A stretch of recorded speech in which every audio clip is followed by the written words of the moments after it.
7 years of experience sa trading. Gusto ko lang ikwento din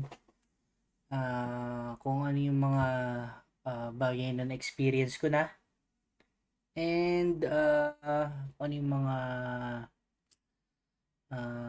asset na sinubukan kong i-trade, mga failures na maaalala ko on top of my head.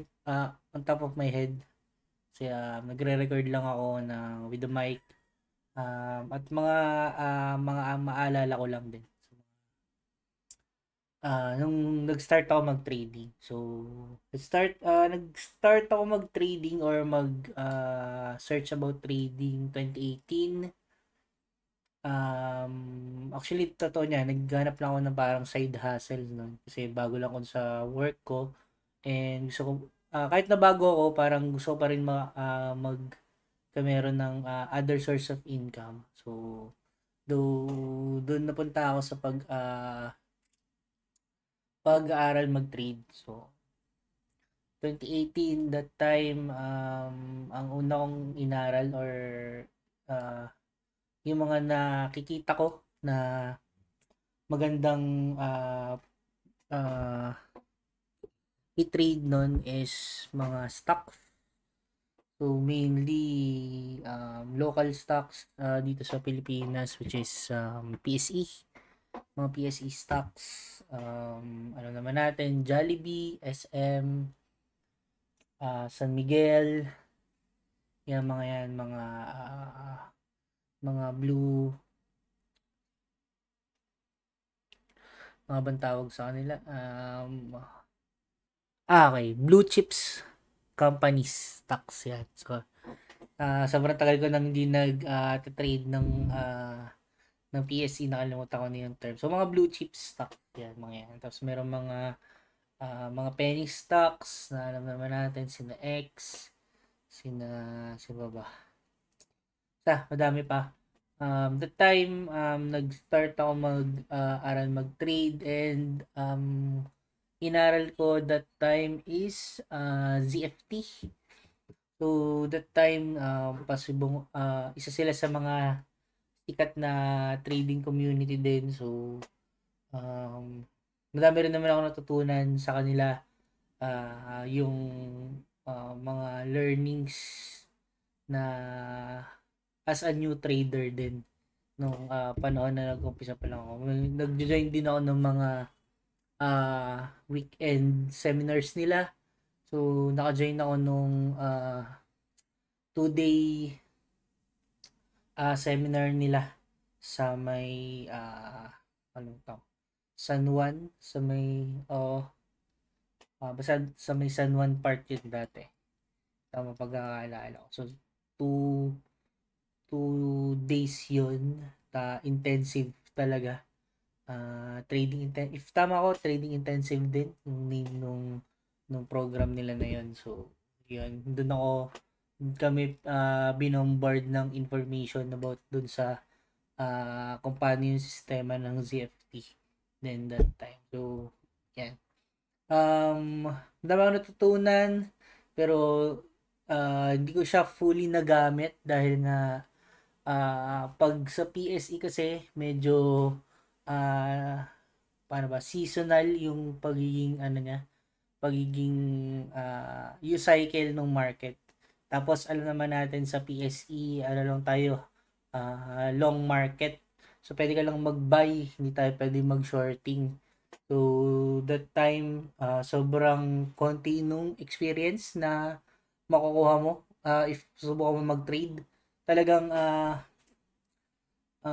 matagal yung progress mo as a trader kapag PSE or local markets yung tinitrade mo. Yep. Though yung principle nung group nakuha ko naman and yung thinking nila na wag maging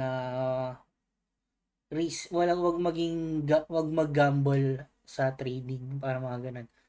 Basta yung mga mga habits nila or para mga basic teachings din for trading. Yun yung mga na-adapt ko sa kanila. Saka yung mga ma-inspire ka man lang ba na may mga tao palang nakakagawa ng ganun sa trading. So, sila yung para naging nilook forward ko that time. So, madami pa akong ginoinan na na group na under ng ZFT. Um, Medyo nakalimutan ko na nga ng ibang pangalan. So, na-mentor din ako ng tatlong core members nila that time. Though hindi siya fully nag-work, siguro dahil din sa participation ng mga tao. So, hindi siya fully nag-work sa akin. Also, pinafollow ko din dati si Cap and Money Growers. So, sila yung mga naging inspiration ko that time. Siyempre, dito din sa YouTube. So, sila yung mga parang nag-start din nung journey ng karamihan ng mga Filipino traders. Tingin ko if that time nag-start ka mga 2016, 17, 18, yung mga pangalan nila yung maririnig mo sa about trading that time. So, ayun. 2019, tinry ko mag-push pa din, aralin yung trading, dahil nga, medyo mabagal yung progress ko.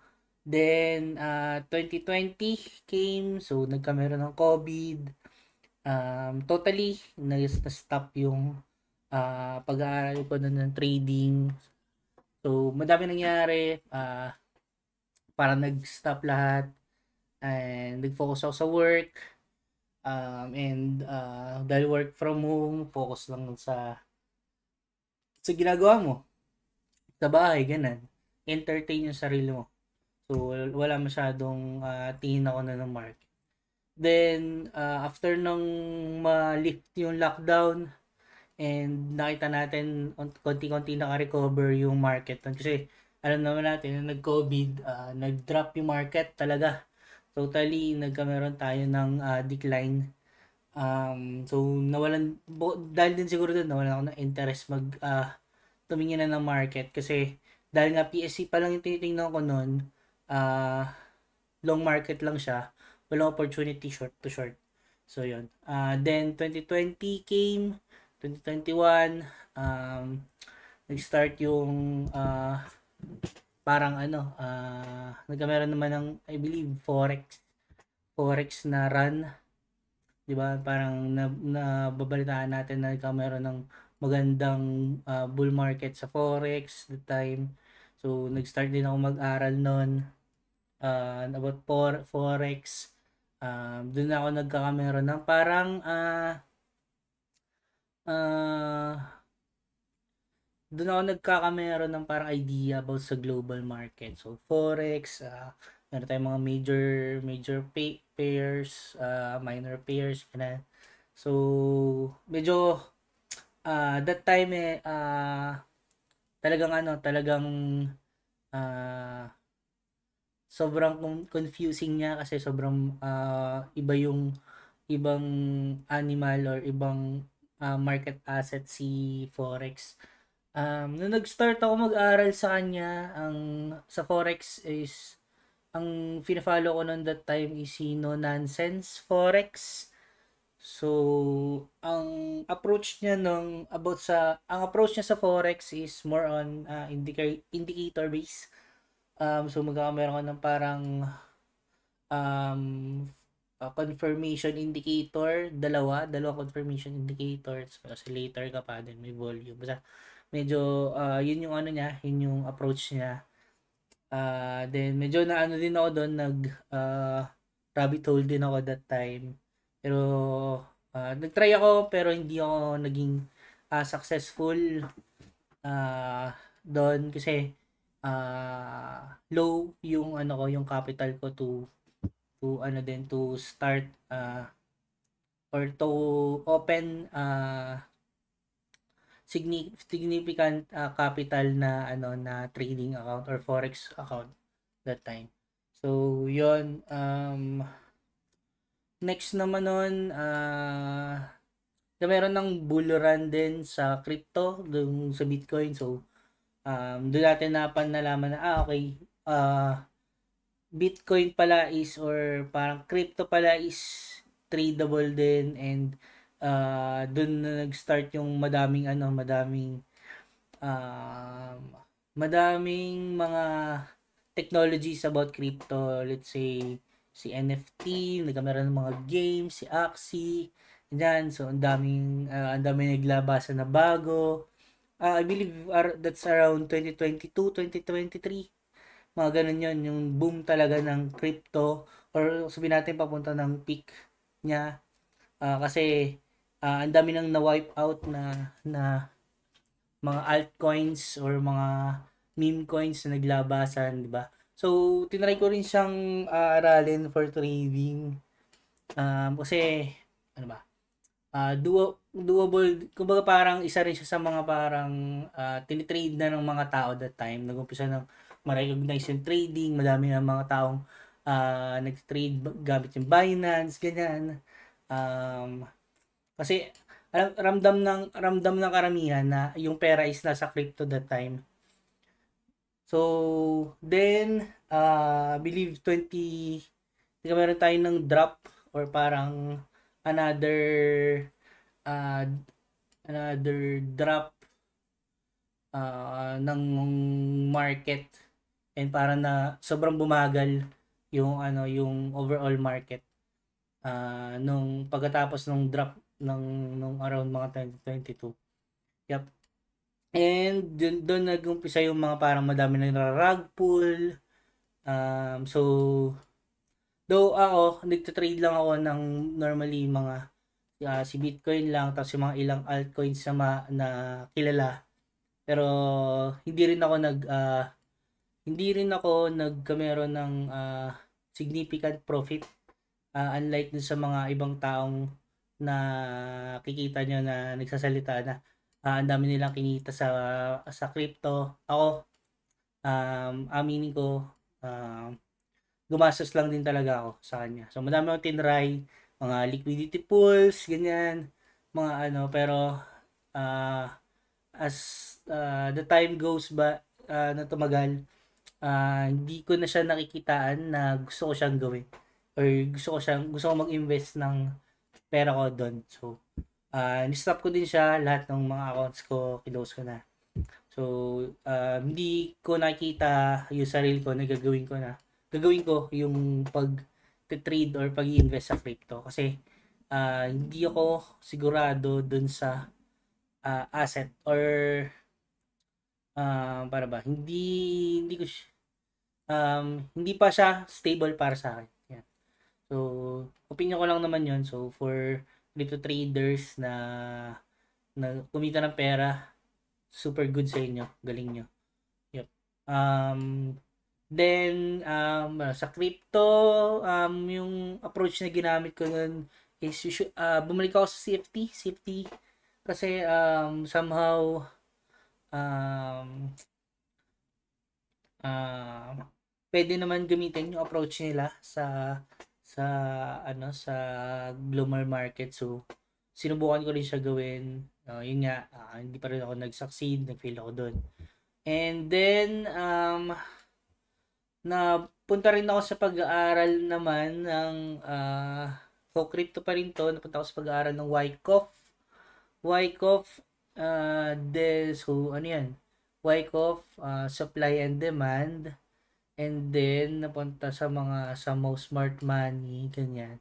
And then napunta ako kay ICT concept, which is mas kilala niya siya sa YouTube is the Inner Circle Trader.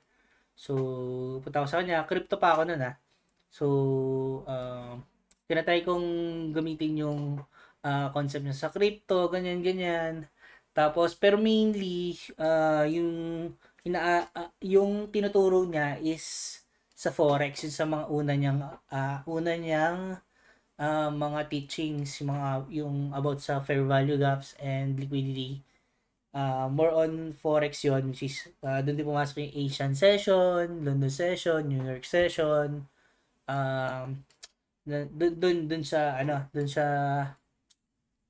Doon yung part na inaaral ko nung so parang kaya ako lumipat ng asset din kasi I believe nawala yung timing ng oras, which is Asian, London, New York sa crypto. Wala siya doon. So, kaya lumipat ako, nag-forex ba ako dumiretso? Or, dumiretso na ako ng futures, which is E-mini S&P 500 and E-mini Nasdaq 100 futures contract. So, which is yun yung tinuturo ni ICT noon that time. So, hindi ako fully nakalipat na agad. Nakalipat lang ako nung na-discover ko yung about prop firm na futures, which is that time, mga araw ko 2023 na to At that time, 2023, na-discover ko yung prop firm which is Topstep. Topstep, which is yun din yung gamit nung parang ginamit ng anak ni ICT para makapag-trade ng futures. So, doon ko siya discover din. Discover ko na yung ibang mga YouTubers na nagpo-promote ng prop firm about futures. Then, meron din prop firm for Forex. Ayun, tama. Nag-prop firm din ako ng Forex noon before ako lumipat pala ng futures. Nagano ako funded trading ba. Ayun, yung parang rin last time. Na bankrupt something pero hindi ko alam kung magtutuloy pa sila. Pero yun. Hindi naman ako fully nakapag doon. Kumbaga parang maliit na amount lang yung tinry ko. Ma-testing ko lang din yung prop firm ng Forex. Then after nun, nag-prop firm na ako ng futures. Okay, sa prop firm ng futures, nag-top step ako. Then approach na gamit ko na nun is ICT.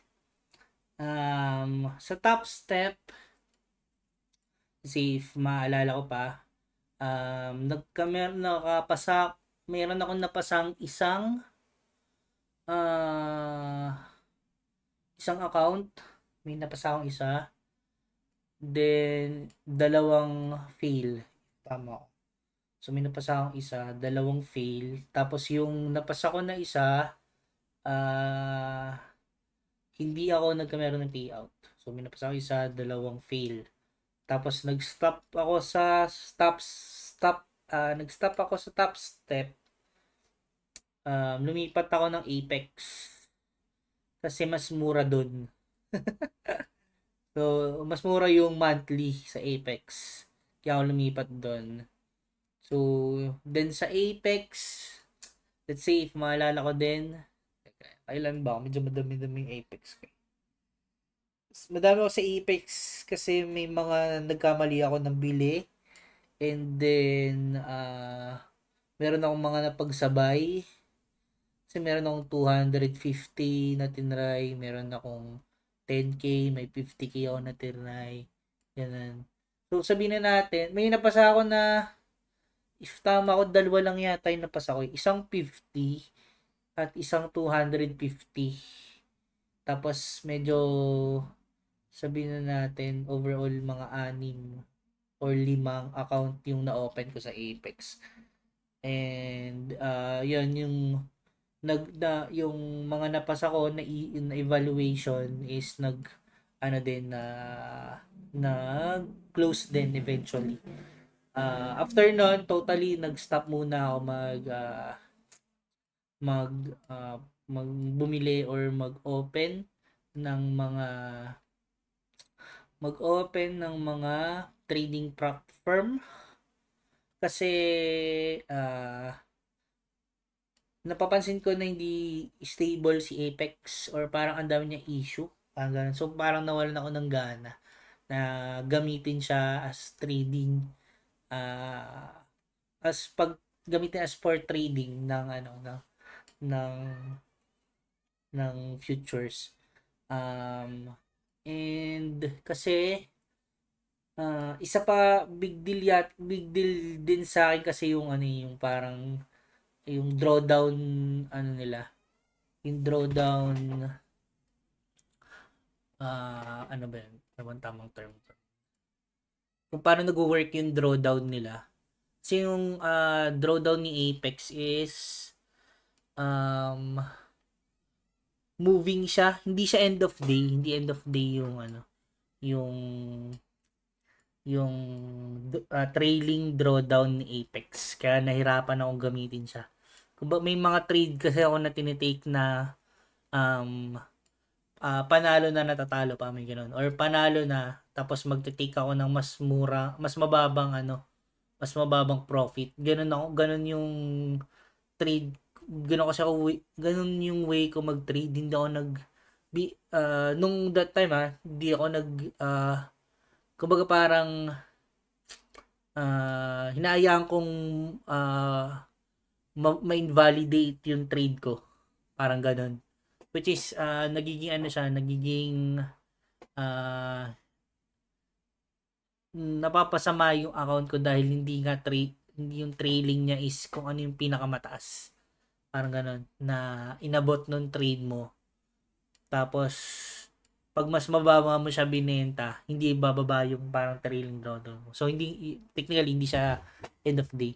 So, yun yung hindi ko ginaganda. Then, ano pa ba? Um,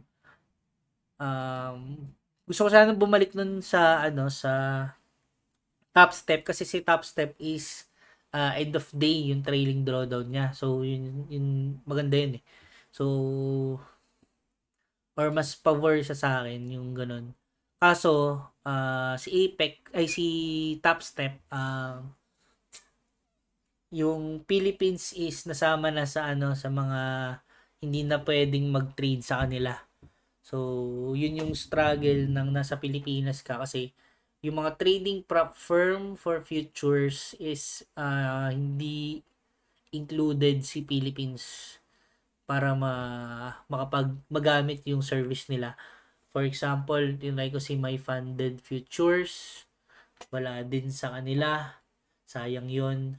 Kasi doon lang ako doon sa mga sa mga legit lang na trading prop firm.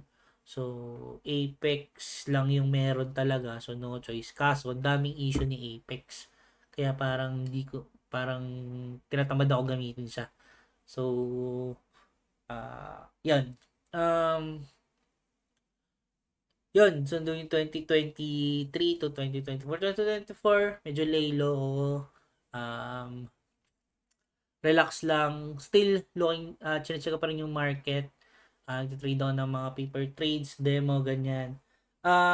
Nag-open pala ako din dahil nga, speaking of, dahil nga hindi ako makapag-trade ng futures na directly, nag-open ako ng FTMO, which is the number one prop firm for Forex and CFD. So, nag-open ako sa kanya, FTMO. Maganda yung support niya sa Philippines. So, naging ginamit ko siya and mahal na mura siya. Mahal na mura. So, one-time payment lang sa kanya. Pwede mo, only gamit mo na si FTMO. So, CFD, which ang tinitrade ko pa rin is E-mini pa din. E-mini pa din yung tinitrade ko, pero teka. Ito ko na kay S&P. Ito pala dapat. Ito nandyan. Nasdaq tayo dapat eh. Okay. Na ano ko dun. Okay, nandun ako sa FTMO. Nag-open ako ng isang account nila. And metadata yung gamit. Tama, metadata ba tawag? MT5 yan. Ayun, tumagal naman yung account. Medyo magandang start kaso eventually downfall din. So, na-fail ko din yung account na yun. CFD yung tinitrade ko doon, contract for difference for US 100. Which is equivalent niya si Nasdaq E-mini 100. So, nagcha-chart ako gamit si i-mini Nasdaq 100 futures. Tapos, nagte-trade ako gamit CFTM o CFD. So, parang inaano ko siya, binabangga ko lang. So, may mga times na okay naman yung trade, may mga times na talagang hindi siya, ang hirap niya gamitin. Parang ganun. Hindi siya align kasi, hindi same yung price, ganun. So, ngayon, dahil nag-fail na siya, wala na akong account na tinitrade. Ngayon, currently, planning to trade using Tradeify. Check nyo yung link sa description for Tradeify. Medyo di man siya super bago, pero ang pag chinek nyo yung website nila, which is ito, wait lang ayan, Tradeify. So, meron din siya sa Trade-O-Wait, which is pwede gamitin kay TradingView. May NinjaTrader siya if gusto mo yung classic way. At ang kinaganda dito sa plan nila is medyo madaming maganda. So, for Philippines din, hindi tayo pwede pumunta dito sa sa straight to simulated funded. Hindi to pwede sa atin kasi kasama pa rin, nandun pa rin tayo sa ban list. Yung Pilipinas sa ban list pa din. Pero ang kinagandahan nito, pwede tayo mag-open ng advance tsaka growth. Which is ito, sa advance para siyang Apex. Intraday yung drawdown. Okay? Which is ito nga ayaw ko.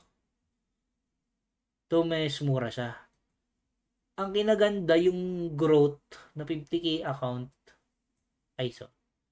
end of day. So, itong plan yung gusto ko. So, nakapag-open na ako, nakapag-create na account, nakapag-open na ako. Medyo mahal lang siya. Pero, may discount tayo na 30% pag ginamit ito ng Feb. So, mga around 90 something lang 97. Mga ganun, $97, which is mga 5k sa peso per month. Okay na yun sa akin. I will try na mapasa ko siya within the 1 month period. Then, problemahin na lang natin is yung payout. Which is na-check ko naman din is normal for prop firms. Yung process niya ng payout. Yun. Yep. Kung gusto niyo rin i-try itong si Trade-O-Wait, which is ito yung gagamitin ko for the last week ng Feb to March. So para mga ganun yung time period ko ng trade. Pag-trade gamit yung Tradeify, magla-live ako every 4 PM Manila time hanggang 8 o ganun, around the time, pero pwedeng ma-extend siya depende sa trade, pwede ring mas maiksi depende sa trade. So as much as possible, 2 trades per day lang ako, or mas lessen yung trades, or basta ma-achieve ko yung goal, and depende rin sa kung ano yung in-offer ng market. Ganoon na lang din. Yep. Ano pa ba? Trading approach na gagamitin ko, same, will still use ICT concepts for trading itong si Tradeify. And ayun, kung gusto niyo mapanood yung progress ko, or yung kung mapapasa ko ba tong 50k account ko sa Tradeify, and after nun, syempre one thing lang yung makapasa, di ba? Ang next is if makakapag payout ba ako. Yun yung tanong. Kung finally magkakameron ako ng payout sa mga prop firm na tinatry ko. So, ayun yung magandang abangan. And, so magla-live nga ako. And from that live, doon na rin ako kukuha ng mga clips na i-upload ko for review or um, sabihin natin maganda rin yung ano yung may trading journal din kasi si ano si Tradify. So, ma-explore din natin 'yon. If gusto niyo ma-try, check niyo lang yung link below.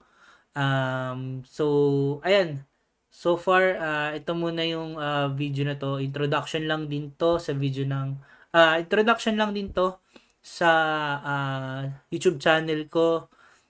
Casual lang, ganito lang yung gusto kong maging approach nung pag-create ko ng mga video. Simple lang. Sometimes may listahan ako, sometimes ganito na on top of my end lang. Pansin nyo naman, nag-google pa ako pag may nakakalimutan ako. So, ayun. That's it. Kita-kita tayo sa live, guys. Be good to me. Okay. So, bye-bye. See you next time.